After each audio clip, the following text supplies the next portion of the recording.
திருப்பலி முன்னுரை. இயேசுவின் தோற்றமாற்ற திருவிழா.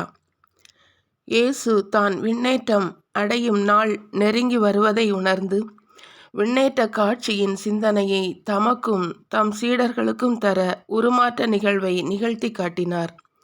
அந்த மாட்சியானது வெறும் அலங்காரத்தினால் வரும் தோற்றம் அல்ல, மாறாக பாடுகளின் வழி கடந்து சென்று சாவினை வெல்லும் பாஸ்கா நிகழ்வு.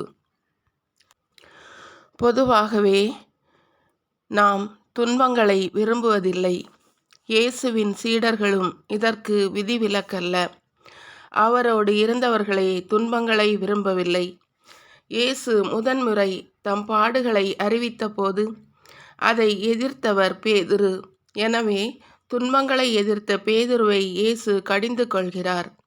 இருப்பினும் சீடர்களின் பலவீனத்தை புரிந்து அவர்கள் மீது இரக்கம் கொண்டு தம் பாடுகளுக்கும் இறப்பிற்கும் பின் வரவிருக்கின்ற தமது வெற்றியை தம் உருமாற்றத்தின் வழியாக வெளிப்படுத்துகின்றார். இந்த வெற்றிகரமான தோற்றத்தில் பெரும் மகிழ்வு கொண்ட பேதுரு இதே தோற்றத்தில் இயேசு நீடித்திருக்க வேண்டும் என விரும்புகின்றார். துன்பங்கள் வேண்டாம் என்று மலை உச்சியில் இயேசு இருக்க விரும்பவில்லை.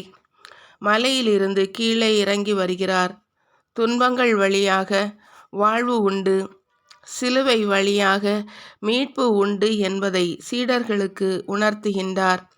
நாமும் நற்செய்தி அறிவிப்பின் பொருட்டு துன்பத்தில் இயேசுவுடன் பங்கு கொள்வதன் வழியாக மீட்பு உண்டு என்ற நம்பிக்கையை பெற்றுக்கொள்ளும் அருள் வரம் வேண்டி இத்திருப்பலியில் இணைந்து ஜெபிப்போம்.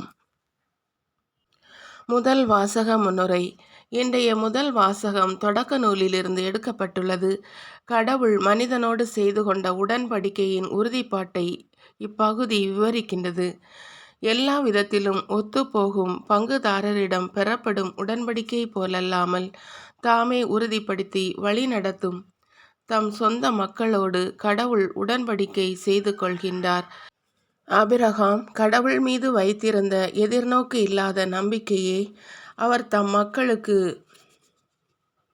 அழைப்பாகவும் ஆசியாகவும் நன்மைகளுக்கும் பாவத்திலிருந்து விடுதலை பெறவும் பங்குதாரராகவும் மாற்றியது.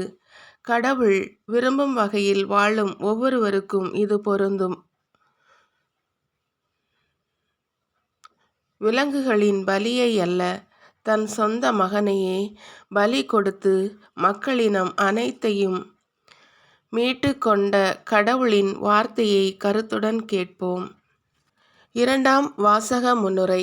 இன்றைய இரண்டாம் வாசகம் திருத்தூதர் பவுல் பிலிப்பியருக்கு எழுதிய திருமுகத்திலிருந்து எடுக்கப்பட்டுள்ளது. நம்பிக்கையுடனும் திட மனதுடனும் வாழ அழைப்பு விடுக்கும் பவுல், நாம் இவ்வுலகை சார்ந்தவர்கள் அல்ல, இறை ஆட்சியின் குடிமக்கள் எனவும் இயேசுவை உறுதியாக பற்றி கொள்ளும் நாம் இவ்வுலகை பொறுத்தவரை பற்றற்றவர்களாக வாழவும் அழைப்பு விடுக்கிறார். கிறிஸ்தவ வாழ்க்கை முறை மற்றும் ஒழுங்கு முறைகளில் வலுவாது வாழ அழைப்பு விடுக்கும் இன்றைய இரண்டாம் வாசகத்தை கவனமுடன் கேட்டு தியானிப்போம். திருப்பலி மன்றாட்டுக்கள். முதல் மன்றாட்டு. உண்மை அன்போடு கடவுளின் சாயலை கண்டு கொள்ள உதவிய எம் அன்பு இறைவா, தோற்றமாற்ற விழாவை கொண்டாடும் இந்நாளில் இறைப்பணிக்காக தம்மை அர்ப்பணித்து அன்பு பணியாற்றும் அனைவரும் ஆண்டவரின் சாயலாக இம்மண்ணில் வாழ்ந்து இறை சாயலால் இறைமக்கள் அனைவருமே புனித வாழ்வு வாழ்ந்திட வழிகாட்டி சென்றிடும் வரம் தர வேண்டுமென்று இறைவா உம்மை மன்றாடுகிறோம். இரண்டாவது மன்றாட்டு. புதிய நம்பிக்கையையும் புதிய வாழ்வையும் தருகின்ற எம் அன்பு இறைவா, துன்பங்கள், பாடுகள், அவமானங்கள் வழியாக இவ்வுலகத்தில் வாழும் மக்கள் இன்றைய தோற்றமாற்ற நிகழ்வின் மூலம் புது நம்பிக்கையையும் புது உற்சாகத்தையும் பெற்று எதிர்வரும் நலன்களை கருத்தில் கொண்டு இயேசுவே மெஸ்ஸியா என்பதை அறிந்து வாழ்ந்திடும் வரம் தர வேண்டுமென்று இறைவா உம்மை மன்றாடுகிறோம். மூன்றாவது மன்றாட்டு. இரக்கமுள்ள தந்தையே எம் அன்பு இறைவா, கடவுளின் பேரிரக்கத்தாலும் மன்னிக்கும் குணத்தாலும் இயேசுவின் சிலுவைச் சாவின் வழி பாவ மன்னிப்பையும் மீட்பையும் பெற்றுக்கொண்ட நாங்கள் மனதார மன்னிக்கவும் இரக்கமுள்ள தந்தை கடவுளின் பிள்ளைகளாக வாழ்ந்திடவும் வரம் தர வேண்டுமென்று இறைவா உம்மை மன்றாடுகிறோம். 4வது மன்றாட்டு. இயேசுவின் குரலுக்கு செவி கொடுத்து வாழ எம்மை அழைத்த எம் அன்பு இறைவா, இறை அன்பு பிறரன்பு ஆகியவற்றை கடந்து இயேசுவின் வழியில் நமக்கு பகைவர்களாக மாறிப்போகும் உடன் பிறந்தோர், உறவினர், பக்கத்து வீடுகளில் குடியிருப்போர் மற்றும் உடன் உழைப்போரை உளமாற மன்னித்து அவர்கள் தந்த உள்ள காயங்களையும் மன உளைச்சல்களையும் தூய ஆவியின் துணையுடன் சுட்டெரித்து தூய வாழ்வு வாழ்ந்திடும் வரம் தர வேண்டுமென்று இறைவா உம்மை மன்றாடுகிறோம். 5வது மன்றாட்டு.